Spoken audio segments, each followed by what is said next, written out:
New normal big life.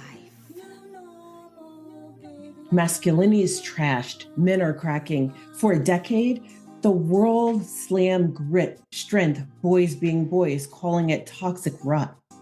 Research flips it. Traditional masculinity lifts spirits, shields minds, yet toxic masculinity labels are scarring kids and crushing men's souls. This is Masculinity Bashed. Truth fights back, unpacking the war on men and cheering what's good in every masculine heart. Listen up. We're shredding the lies and arming you with proof. Take back manhood. Expert quotes on this subject, AI's got the mic. I'm an IT junkie, brace for some next level nerd magic. Hi friends, welcome to the New Normal Big Life podcast. We bring you natural news and stories about nature that we hope will inspire you to get outside and adventure, along with a step-by-step plan to help you practice what you've learned and create your own new normal and live the biggest life you can dream. I'm your host, Antoinette Lee, the Wellness Warrior. Heads up. This episode dives into mental health struggles that might hit close to home or feel heavy for some. Take care of yourself. Skip or pause if you need. If you don't identify with the traditional masculine archetype, you might not see yourself reflected in this episode. While all character types contribute value to a civilized modern society, this piece specifically addresses traditional masculinity. However, the content here doesn't aim to cast any negative light on other character traits. In researching this article, I noticed a significant lack of positive or supportive content about masculine men and boys published since 2015. For nearly a decade, masculinity has been frequently criticized, which has had a detrimental effect on many men and boys. This episode blasts the masculinity bashing, cheering every rugged edge while torching the toxic lie that's choking men. Here's what the researchers said about masculinity, men's mental health, and how toxic masculinity as a label is detrimental to men, boys, and society. The concept of toxic masculinity reflects a broader societal attempt to critique certain behaviors traditionally associated with masculinity, like playing rough sports or not expressing emotions openly. However, labeling these traits as inherently problematic or even pathological can lead to misunderstanding and stigmatization of typical male behavior. Since the 1930s, with the introduction of the linguistic relativity hypothesis by Benjamin Whorf, we've understood that language doesn't just describe our world, but actively shapes it. When we label behaviors or traits as toxic masculinity, we're not just identifying a set of behaviors, we're framing how society views and treats boys and men. This framing can reinforce stereotypes, suggesting there's something inherently wrong with boys for engaging in activities or behaviors that are culturally normative or a norm for them, rather than recognizing these as part of a spectrum of human behavior. It's important to differentiate between critiquing harmful behaviors and pathologizing normal developmental stages or expressions of masculinity. Recognizing this distinction can help in fostering a more nuanced discussion about gender norms and encourage positive masculinity traits while addressing truly harmful behaviors without alienating or shaming individuals for their natural inclinations. Happiness researcher Dr. Sonja Lyubomirsky's research suggests that, quote, this much happiness, up to 40%, is within our power to change, end quote. So if we extrapolate the model according to Dr. Lyubomirsky's model, 50% of our happiness is determined by genetics, which can be influenced by 40% of our life choices, while the remaining 10% is shaped by our environment, the things that happen to us. Consider a masculine man or boy growing up in a violent, hopeless urban environment on the south side of Chicago or a West Virginia holler where access to opportunities that contribute to happiness and success in the American society is limited. This individual starts life 10% behind on the success curve due to these environmental factors, a disadvantage imposed by societal structures. Now, if we consider that 50% of what defines these men includes certain character traits that society might label negatively are inherited. These inherited traits, which can be turned on or off by certain factors, adds another layer of challenge regardless of race, income, or other societal labels. These masculine individuals from challenging environments are then at a combined 60% disadvantage. How can we as a society expect these men and boys from difficult environments to catch up and demonstrate the best of masculine traits by making better life choices with only 40% of their human potential positively impacted? This expectation seems unrealistic without addressing the systemic issues that contribute to their initial disadvantage. To truly support these individuals at becoming their best selves, we have to consider comprehensive societal changes that produce better educational and job opportunities. Also, community acceptance and compassion, and fostering an environment where positive masculine characteristics can thrive in individuals from challenging backgrounds. When we come back, we'll take a look at what the American Psychological Association offers its professionals and its guidelines. World events are constantly teaching everyone some very painful lessons. Without warning, everything we take for granted can suddenly fail. And if you're not prepared in advance, you really don't have a chance. The fact is, the modern world runs on a just-in-time supply schedule. Even the biggest grocery stores can carry only enough food for a few days' worth of normal shopping. So when disaster strikes and chaos ensues at your local stores, the odds are simply against you. If you don't have emergency food and gear stockpiled in advance, you will probably suffer. My partner, Ready Hour, is here to help you ahead of time. Ready Hour has a long history of providing calorie-rich, reliable, and delicious nourishment for life's unexpected situations, and critical emergency gear too. They're part of a family of companies that have served millions of people like you for decades. My family and I use Ready Hour products for camping, mountaineering, and disaster preparedness for 5 years now. They're not just reliable, they're also your affordable option too. Long-term survival food shouldn't break the bank. That's why they have great sales and payment options for you. It's your bridge to safety and survival when things just aren't normal anymore. So make your next decision your smartest decision. Be ready for tomorrow, today. Trust Ready Hour. Ready to shop? Use my affiliate link in the show description. Welcome back. We're examining what the American Psychological Association, the APA, offers its professionals as guidelines. In 2018, the APA published guidelines titled, quote, APA Guidelines for Psychological Practice with Boys and Men, end quote, which aim to assist psychologists in providing effective evidence-based care to male clients. The APA says these guidelines draw upon over 40 years of research, indicating that traditional masculinity can be psychologically harmful, particularly when it leads to the suppression of emotions. The guidelines encourage psychologists to help boys and men navigate the pressures of conforming to restrictive national masculine norms in ways that promote mental health and well-being. According to the APA, while traits associated with masculinity like courage, strength, and leadership can be positive, certain masculine norms such as stoicism, competitiveness, dominance, and aggression, when taken to extremes, can lead to negative outcomes. Only the phrase, when taken to extremes, is often overlooked, and much of society has come to view any form of masculine male expression as a toxic sickness to be wiped out of our culture.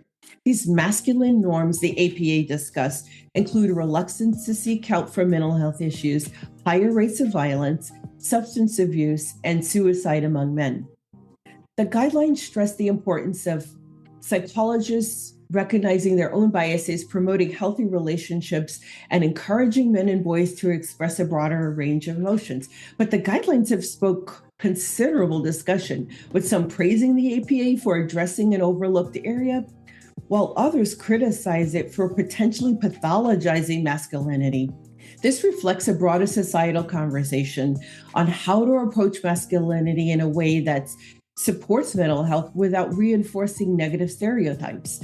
Let's look at the intent for the American Psychological Association's guidelines. APA Guidelines for Psychological Practice with Boys and Men. Professional practice guidelines are statements that suggest or recommend specific professional behavior, endeavor, or conduct for psychologists. Guidelines differ from standards in that standards are mandatory and may be accompanied by an enforcement mechanism.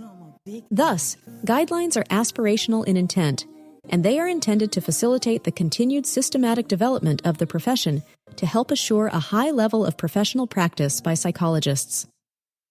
That perspective's compelling. However, from my personal experiences with masculine men and boys, both through family, friends, as well as my philanthropic work as the founder of the American Adventure Sports Club, it's clear that society has in many ways inflicted significant harm on masculine men and boys.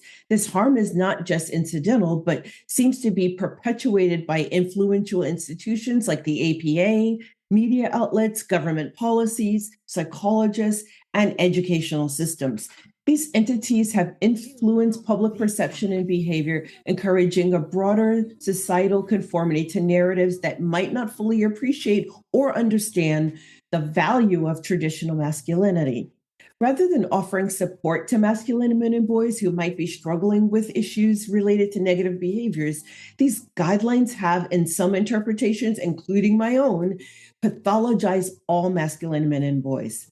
This approach has led to over a decade of cultural content and societal behaviors that have signaled both in America and globally that traditional masculine traits are unwelcome or problematic.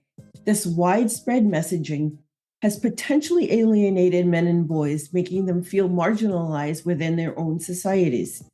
Like me, many psychologists and critics argue that the APA's guidelines on masculinity might be harmful to masculine men and boys for several reasons. There's a concern that the guidelines can be interpreted as pathologizing normal masculine traits. Critics worry that by focusing on the negative aspects of traditional masculinity, the guidelines might inadvertently suggest that being masculine is inherently problematic. This could lead to boys and men feeling that their natural behaviors and inclinations are being criticized or seen as needing correction, potentially affecting their self-esteem and identity development. Secondly, some psychologists believe that the guidelines might not adequately adjust the balance between critiquing harmful behaviors associated with masculinity and celebrating its positive aspects. While the guidelines do positive traits like leadership and courage, the emphasis on addressing the negative outcomes of traditional masculinity could overshadow these. Critics argue that this imbalance might lead to a skewed perception where all forms of masculinity are viewed through a negative lens, potentially alienating men who identify with traditional masculine roles or discouraging them from seeking psychological help for fear of being judged. This debate highlights the complexity of discussing masculinity in a way that promotes mental health without reinforcing stereotypes or causing unintended harm. After this break, we'll come back with our expert, Amy Barofato, a licensed marriage and family therapist and certified sex therapist in the Chicagoland area, for her perspective on the toxic masculinity label and its impact on masculine men and boys, as well as how she interprets and uses the APA guidelines in her practice. NanoNutra's liposomal supplements combine nature and science to unlock your optimal health and well-being. NanoNutra's melatonin sublingual spray is the best solution for supporting a restful sleeping pattern. The melatonin liquid perfectly mimics naturally produced melatonin to greatly improve the quality of sleep, combat difficult sleep patterns, and act as effective sleep aid relief. This non-GMO liposomal melatonin sleep aid allows you to enjoy the amazing benefits faster than anything else. With minute-sized particles that are quickly absorbed into the bloodstream, you won't have to wait for hours for the sleep relief to kick in. 75 servings per container. With a recommended serving size of 2 sprays, each container provides 75 servings of melatonin 3 milligrams. That's over 2 months of perfectly restful nights and rejuvenated mornings, giving you a melatonin supplement with unmatched value for your money. This is great tasting melatonin. This melatonin sublingual 3 milligram spray is pleasantly flavored to make supplementing with the sleep remedy as easy as possible. No more dealing with hard-to-swallow melatonin tablets or unpalatable sleep chewable solutions. Made with the utmost quality standards. All products are made in a GMP-certified facility that complies to the same standards as pharmaceutical companies. Every ingredient is tested in-house by a world-recognized third-party lab to ensure sleep aids for adults of absolute quality. Melatonin has the following proven health benefits. Has 6 to 10 times the antioxidant properties of vitamin E. Works as an immune system booster. Improves mood and promotes better concentration. helps reduce menstrual disturbances for better sleep.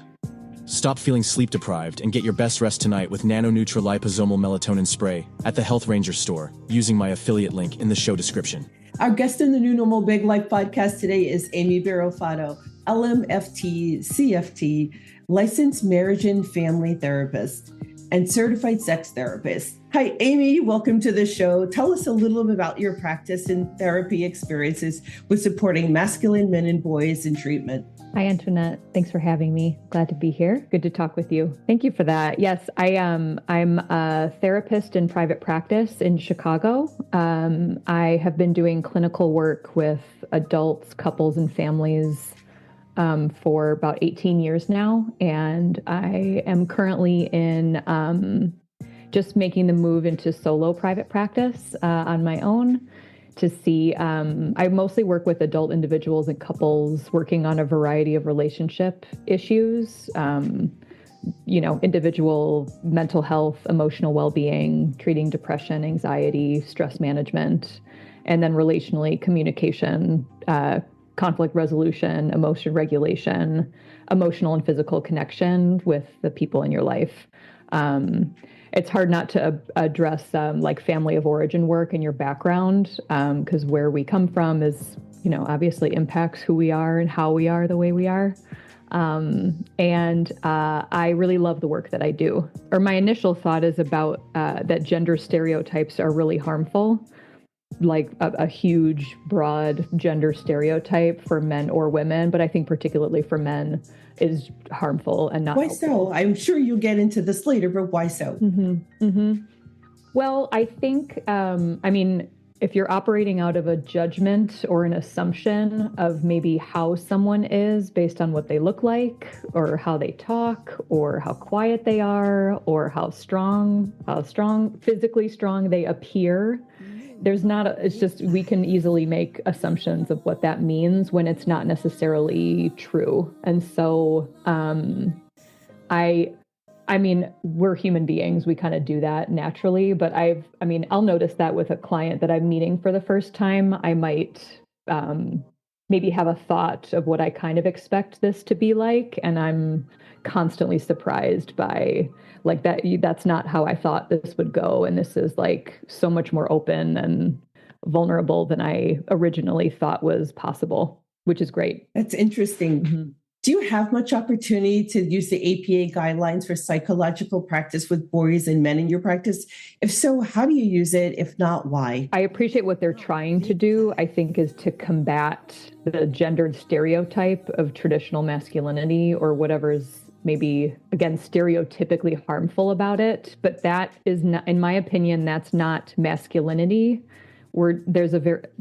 Masculinity is different from toxic masculinity, which I believe is your point, right? Too, that I want us to be addressing the toxic behaviors in like within yourself and also in your relationships, less so about your masculinity and what that means and says about you, because that is harmful for that person, for their relationships, for how they feel about themselves. Amy, I think the real question listeners want answered is your interpretation of my rant on how awful and harmful we've treated masculine men and boys in the past 10 years.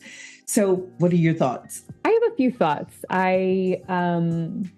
So first, I can appreciate my understanding. You have a lot of experience just like talking to and interacting with men from all walks of life. And so, and I really appreciate that my experience talking with men and women about their feelings, their families, their dynamics, and the hard stuff is a really privileged, it's an honor for me to be a part of that space. And so my thought is that I work with a lot of men who have never been taught how to talk about feelings, understand what they are, know how it feels, how to express them better. Depending on your family system and where you come from, there might be a lot of limits, or not just limits, but like negative responses to who you are, how you present, how you behave, et cetera, that I think a lot of folks wind up either internalizing. And then I often see that it comes out in relationships sometimes. So like like internalizing your feelings, the impact of that on your partner is not always great. They don't know how you really feel, or they're only seeing the anger when you're upset about something as opposed to the other stuff that's underneath. And so I work with a lot of the impact of how you are with your emotion and well-being in ways that I think could probably be healthier. And in a situation where there is one person in a relationship who maybe is struggling with their feelings, I've noticed this even in my female friends, that some women aren't good at getting to anything that's real. They keep everything very superficial, like, what's going on with work or school or kids or partner, or just light things like shopping and fashion, which I'm not really interested in. And they're also struggling to get to deep, meaningful connection. So I can appreciate, although I don't have this situation in my relationship with the man in my life, I can appreciate how all human beings, but especially men in this time where everyone is so judgy and so ready to feel triggered and angry and attack someone, that it could be difficult to express your feelings.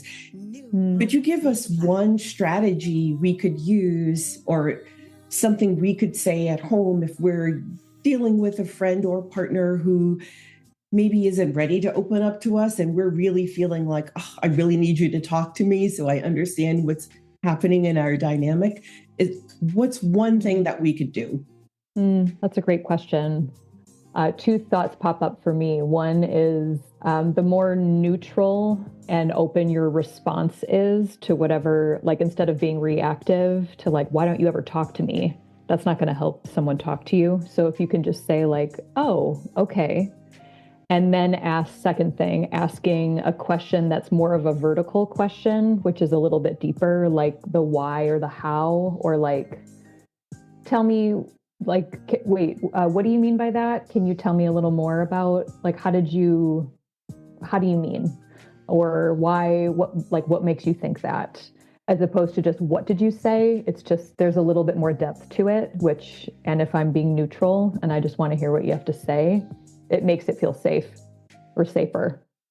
I think that is absolutely the key, feeling safe to be open, to be vulnerable. How would it look in a treatment setting when the therapist is using the APA guidelines to help boys and men navigate the pressures of conforming to traditional masculine norms in ways that promote mental health and well-being, end quote? For example, if I were Anthony from around the way, a masculine man, how would you approach helping me to navigate the pressures of masculine norms? One of my goals, actually one of the main goals in therapy that I have with folks, is just for them to have a slightly different experience of a conversation than they would somewhere else.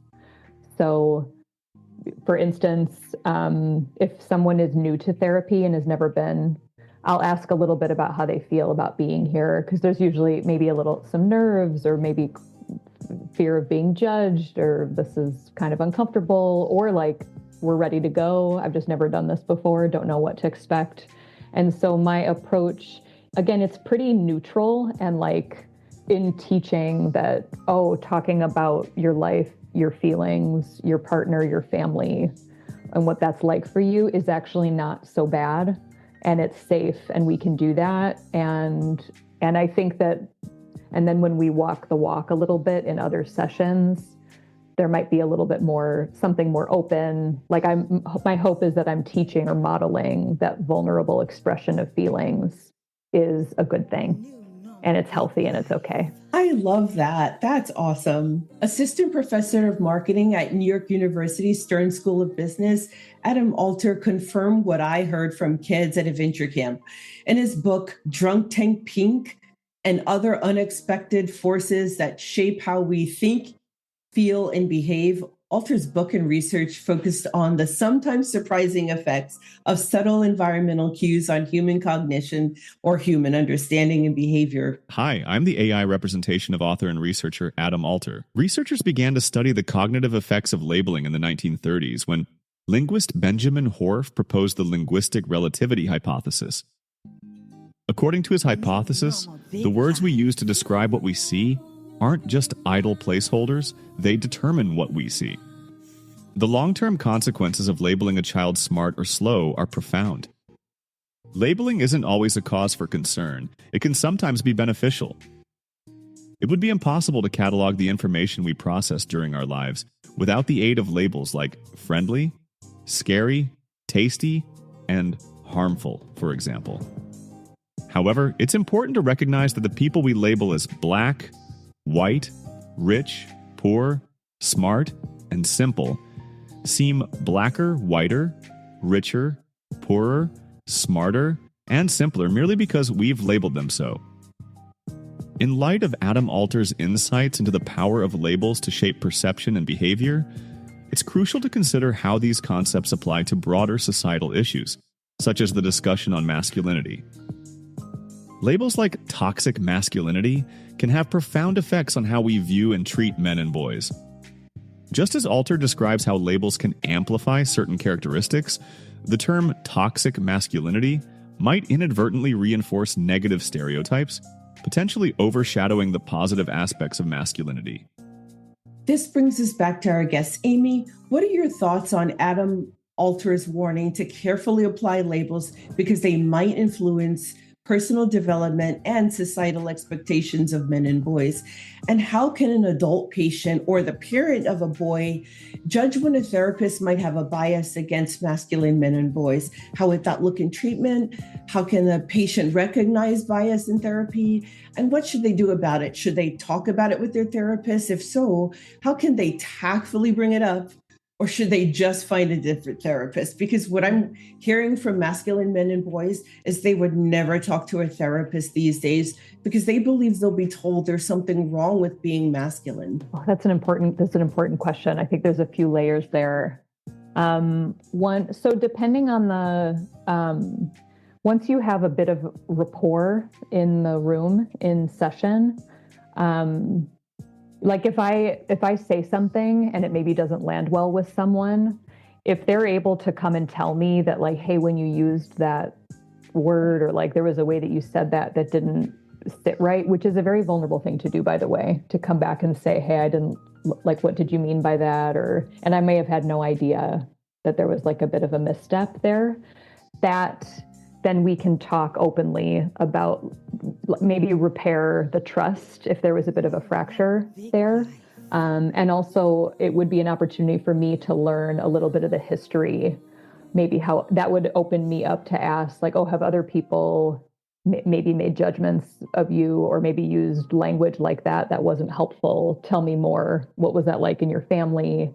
And then I have more context to go off of and I can shift my language so we can continue working together and establishing trust. And if you asked if should they talk to their therapist about it, the more honest that you can be in session, again, if you have the rapport with the person, their response to you also says a lot. Like if someone's open to feedback or like, oh, I had no idea that wasn't great. Thank you for telling me. Or if they double down and defend what they said and why they said it, that's good information for what might or might not be a great fit for you anyway. I think that's going to be very helpful to a lot of people, especially if they're new to therapy. Mm-hmm. Yeah, your feelings there's a lot of research on that. Your feelings about fit with your therapist is actually like the biggest indicator for long-term success in therapy. And so I would hate for anyone to feel judged or condescended to or like disrespected in there, that's not going to that doesn't foster an environment of growth and learning and change and honesty. It sounds like the person in treatment should trust their gut feeling about what kind of vibe they're getting from their therapist. Would that be accurate? It would. Yes, I really trust intuitive, your energy and what you're listening to inside you is usually telling you something. And so I'm all about listening to that. Me too. So how do we arrive at this point in time where society's begun to vilify masculinity in boys and men, all in an attempt to enhance the lives of women, queer individuals, and men who don't conform to traditional masculine norms? Let's explore the cultural shifts and the unintended consequences of this movement. to so-called help men be better humans. According to Michael Flood, professor of sociology, Queensland University of Technology, the term masculinity was unknown in the 1990s and early 2000s, but since around 2015, it's become common in discussions of men and gender.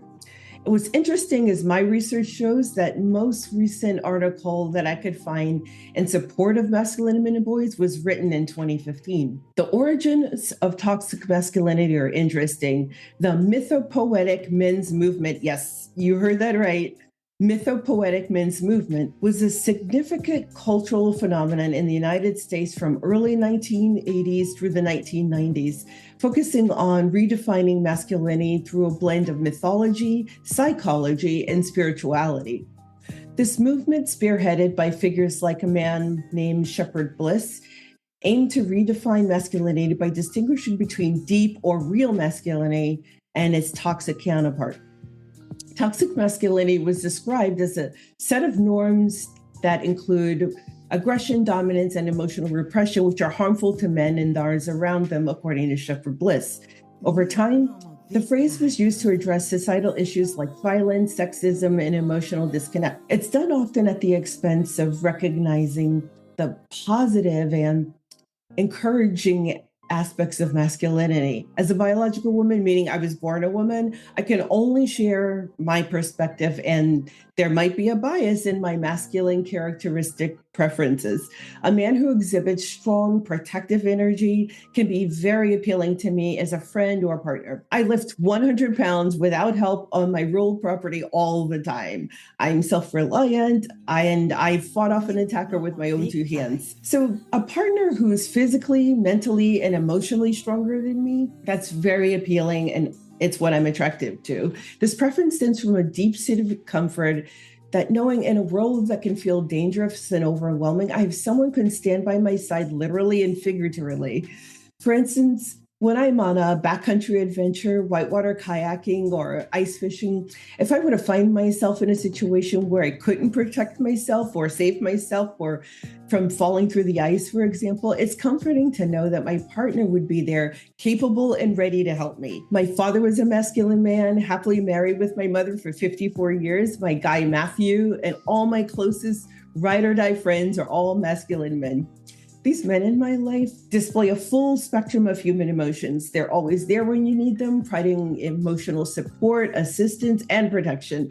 Moreover, they demonstrate both professionalism and personal integrity in all aspects of their lives. And integrity means doing the right thing even when no one's watching. The masculine man in my life, Matt, and our friends took care of me after surgery. They showed up with homemade breads and foods they cooked for themselves at home. They comforted and reassured me before whitewater kayaking in big, scary water, and they rescued me when I swam out of my boat. And then they reminded me of everything I did well that day. Nothing toxic about these masculine men. Meeting Matt, a mentally, physically, and emotionally strong masculine man on a whitewater kayaking camping trip led to my best relationship ever. Our shared values and adventure sports lifestyle match well with areas we're very different. I'm fortunate to live, work, and recreate with my best man, Matt, in a cabin in the woods. His high emotional intelligence was a great asset during the early days of the COVID lockdown when no one knew what to expect. While many others faced the early days of the COVID lockdown with social media posts reflecting a lack of preparedness for hard times and a breakdown of mental health and intimate relationships. Meanwhile, Matt and I thrived. Critics of masculine men often overlook that someone like Matt dedicates his free time to volunteering, sharing his expertise in kayak and fishing with children and adults and people from diverse backgrounds, including those from low-income households, individuals with disabilities, people of color, veterans, seniors, regardless of gender identity. Instead of recognizing his contributions, they quickly label him and men like him as exhibiting toxic masculinity just for showing up. Society fails to appreciate the true value of the masculine male character. Historically, when civilizations like Rome began to weaken, it was often due to a decline in military strength and civic virtue among their men, which also spread to boys, girls, and women. This decline left everyone vulnerable to external invasions and internal decay. Kind of like the US right now. The loss of vigor or healthiness among men, women, girls, and boys significantly contributed to the eventual downfall of these once powerful societies. As G's Michael Hall famously said, "Hard times create strong men. Strong men create good times. Good times create weak men. And weak men create hard times." Read by the AI-generated voice of G. Michael Hop. As character traits like flight, or fawn, begging not to be harmed in a dangerous situation, were celebrated and encouraged in men and boys, today we see unsafe communities, geopolitical instability, and economically challenging times as a result of the demonization and decline of masculine men and other complex cultural and political and economic issues. When criminals and predators, male and female, believe there are no mentally and physically strong people to intervene, they're emboldened toward aggression and criminality. You only need to scroll through social media to see the facts before you. Here's an example among children. In 2023, at a recreation center event sponsored by a Colorado municipality for youths age 8 to 12, boys came home and reported they were groped and kissed by girls without consent. And they were asked by 8 to 20-year-old girls to sneak away to other parts of the building for sex. The sexualization of children and the breakdown of traditional roles have led to societal decline, with even our children are preying on each other.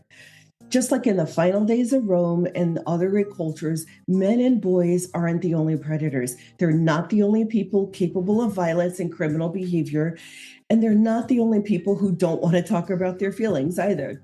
Have you tried talking with a teen girl or a millennial woman about her feelings lately? Was that a vulnerable, calm, and rational conversation? However, we villainize and pathologize masculine men and boys for 10 years. During a CPR class to prepare for an adventure camp at the nonprofit my guy Matt and I founded, young women of color and white women were initially dismissive towards Matt. But when they realized he was with me, an Afro-Latina, their demeanor changed and they softened toward him. It was as if their initial judgment of, "You're just another toxic masculine man exerting white privilege. Why are you even in my space?" Even though he hadn't said a word yet. The white woman's initial reaction to Matt, who's also white, was silently retracted as they reassessed him through a new lens because he's with a Black woman. My heart breaks to see how masculine men and boys are shunned from society over the past 10 years. Some boys at our free adventure sports club and annual adventure camp said this. What kids told their camp counselors? I don't know what people's faces are telling me. I don't want to talk about my pronouns. Can't I just be a kid and forget about that stuff? My teacher wants me to act like a girl and I don't want to because I'm a boy. My mother got the COVID vaccine and she's always sick now. Is she gonna be okay? I don't remember what it's like to play with other kids. I'm glad I'm at camp because last week, I was thinking about different ways to kill myself, but I don't want to do that anymore. After 4 days at camp, parents reported a noticeable improvement in their child's mood, behavior, and school performance. We emphasize teaching kids outdoor skills like archery, kayaking, and paddleboarding through a challenge by choice model and group therapy sessions during campfire talks. Try this with your kids, and drop us a comment if you want to learn more about preparing your child for sleepaway camp. In an upcoming podcast, Virtual Signaling, PSYOP Exposed, researchers say labeling and virtual signaling creates loneliness. And loneliness makes people vulnerable, says Dr. Jean Twenge, author of iGen. Twenge's thesis says angry, isolated individuals are easier to control politically, economically, and socially. A divided society finds itself not the puppet masters who's trying to manipulate your behavior for their own reasons, like scrolling content online and gaming for hours and buying things you don't need. So look for this episode wherever you get your podcasts. Here's what clinical psychologist Megan Mobbs had to say about the American Psychological Association's guidelines and how it's harmful to men and boys. This population deserves our care and attention. Masculine men deserve guidelines so we can deliver effective treatment. They don't deserve labels. In labeling traditional masculinity as harmful, we begin to see traditionally masculine men as harmful. The truth that we seem loath to admit is that we need men and women capable of enacting harm on others in times of war. So maybe a better place to begin is by shaming any and all toxic behavior, and not the gender in which it originates. The AI-generated voice of psychologist Megan Mobbs. When we come back, we'll talk with our expert guests about what researchers and authors notice about how traditional masculine traits are increasingly scrutinized and shunned. Before we cover the next topic in this episode, I want to introduce you to the adventure sports lifestyle with what I like to call a micro story about an adventure I've had.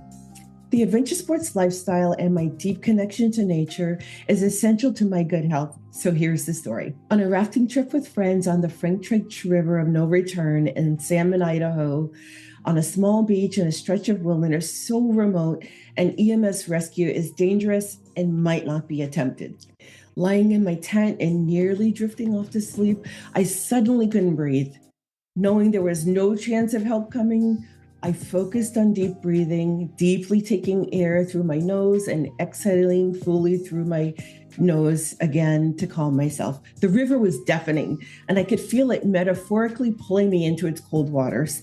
I surrendered to it. It was physically painful and scary, but on the other side of the experience, I felt healed from a trauma that plagued me for 4 decades. The river pulled out the traumatic remnants of what I couldn't let go. And I am forever changed. I did that. I hope this inspires you to get outside and adventure alone, with friends, or the folks you love the most. Now, back to our discussion on the harmful effects of the toxic male label with Amy Virafato. Amy, what insights can you offer the audience on the concept of modern societies needing masculine men and boys to thrive as a culture and a country? And how can we relearn to appreciate masculinity? How would that look within a family and a community? I'm thinking about this a lot in some of what you just shared. I really think a lot of this also stems from some self-awareness, like a really deep sense of self-awareness.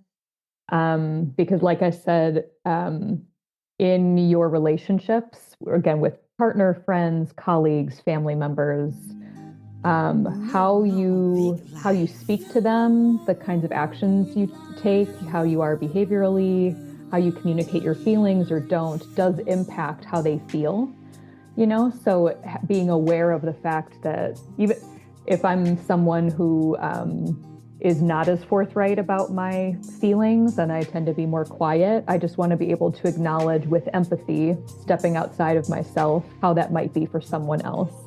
Right? So I both know that this is kind of how I am, but I acknowledge that you're here and that might be hard for you too.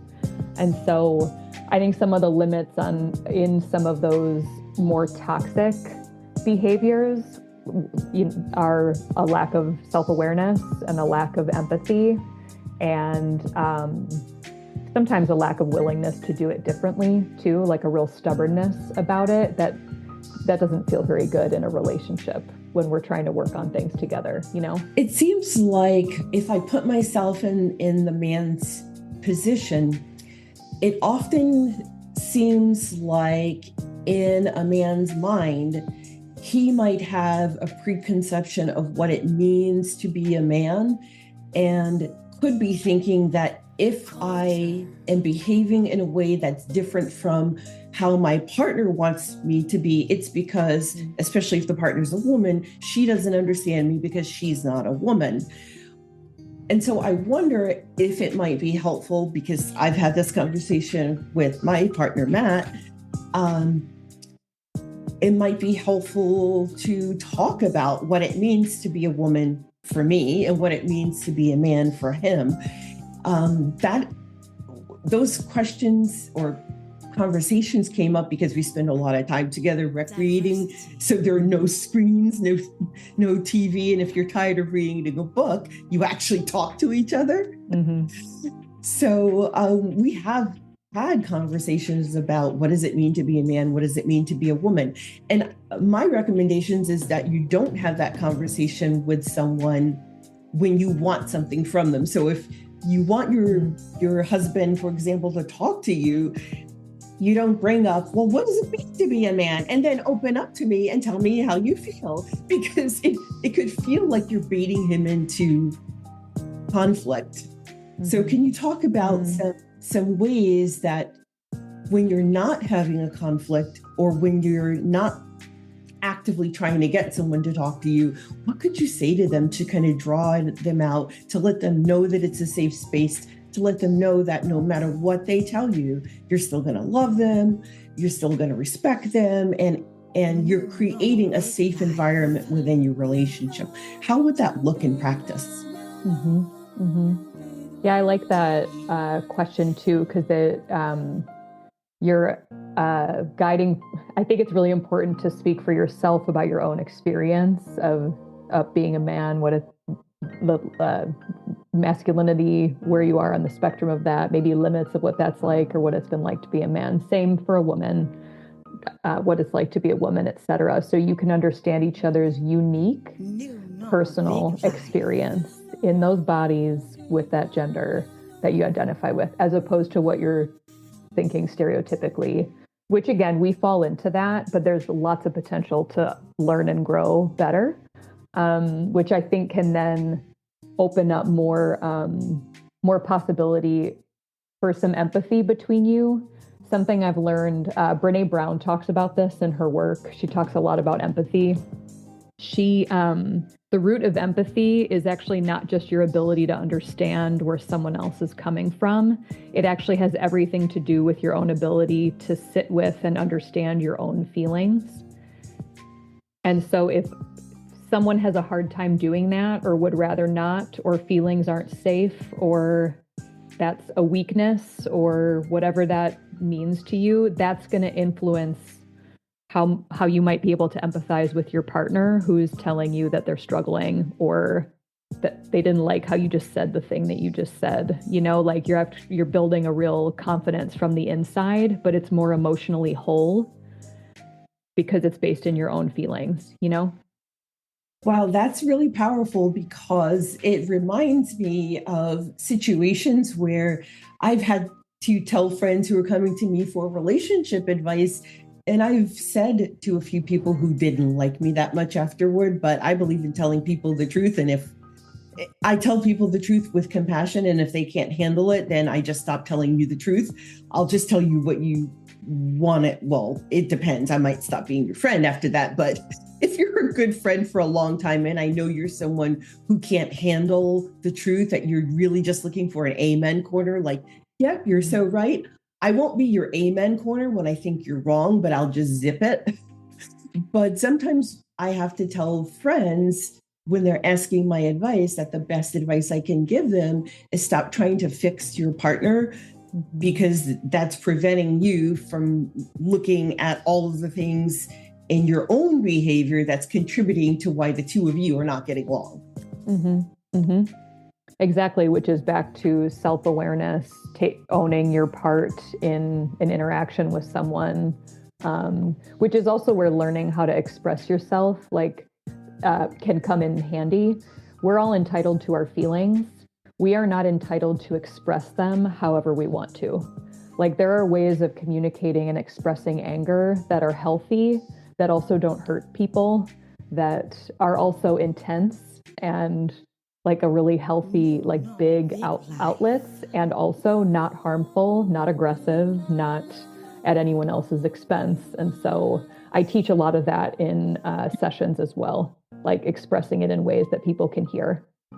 Oh, that's so rich. Express it in ways that people can hear. I love that. How can we relearn to appreciate masculinity? How would that look within a family and a community? I think there's a combination of, I'm thinking about how do you celebrate the strengths and bring out and I don't mean that in like a silver lining, focus on the positive kind of way, but I mean celebrate the strengths of, other masculine traits can be like devotion to work, traditionally masculine traits, devotion to work, pride in your athleticism, providing for your family, taking care of yourself so you can take care of other people. There are a lot of strengths in that. And so I'm a big fan of highlighting what's so great about that, and how, like, if I'm in a relationship with someone, I would highlight that I benefit. Like, I get to do what I do because of the things that you do too, which is great. And then I would also really highlight if someone struggles with being vulnerable and letting their guard down, like showing the softer side, more vulnerable feelings, I would highlight how strong that is to me, to hear that, to see that, because it's really powerful. And I want to show you that it is not only safe, but celebrated to do that. So more of that, please, I love that. And I actually do that. And, I thank Matt for being vulnerable with me and let him know that I'm honored that he chose me, because he has friends, he has family, he has lots of other people he can talk to. And most often, I think he chooses to talk to me about things. So I think that's wonderful. But I also let him know how much I appreciate that and how much it brings us closer together. Mm-hmm. Thank you, Amy Barafato, for joining us today for this important discussion. If you're in the Chicagoland area and you're looking for a great therapist with an open perspective on men and boys, among other things, you can find Amy Barafato online. Amy, tell us how to reach you and who you serve. Thank you again for having me. It's been a really enjoyable conversation. Yes, you can find me online, and my contact info is on my website, which is www.amybarafato.lmft.com. Thank you so much. You're welcome. Thank you. In closing, let's move beyond the toxic masculinity narrative to celebrate the positive contributions of masculine men and boys in our lives. By understanding the historical context of the term toxic masculinity, we can better appreciate the need for a balanced view that honors all aspects of gender identity. Relationships thrive on mutual respect, understanding, and celebrating each person's unique quality, including those traditionally seen as masculine. Here's to masculinity, love, and the richness it brings to our families and communities. If you're getting value from this content, leave us a review wherever you get your podcast to make it easier for others to find us. Until next time, friends, I'm your host, Antoinette Lee, your wellness warrior, here at the New Normal Big Life podcast. I hope one day to see you on the river, in the backcountry, or in the horse barn living your best life. Tag New Normal Big Life or nnbl.blog on social media so we can celebrate your good health and big life. If you're a visual learner, you can watch an informative and entertaining version of this video on YouTube on the New Normal Big Life channel. Share this episode with someone who needs it. Comment on our posts and drop us a message or email. Nothing too personal or specific. When you have a health or adventure sports topic you want us to cover, and support others in this community. Since 2012, the Health Ranger store has been answering your calls for a trustworthy, responsive, and affordable source of health-focused products. Built from scratch with its own US-based fulfillment center and dedicated in-house customer support, they've got you covered. From nutritional supplements and superfoods to storable foods and preparedness gear, they offer competitive prices on top quality lab-tested items. I'm excited to partner with the Health Ranger store to bring you the purest, most reliable products out there. Ready to shop? Use my affiliate link to get started.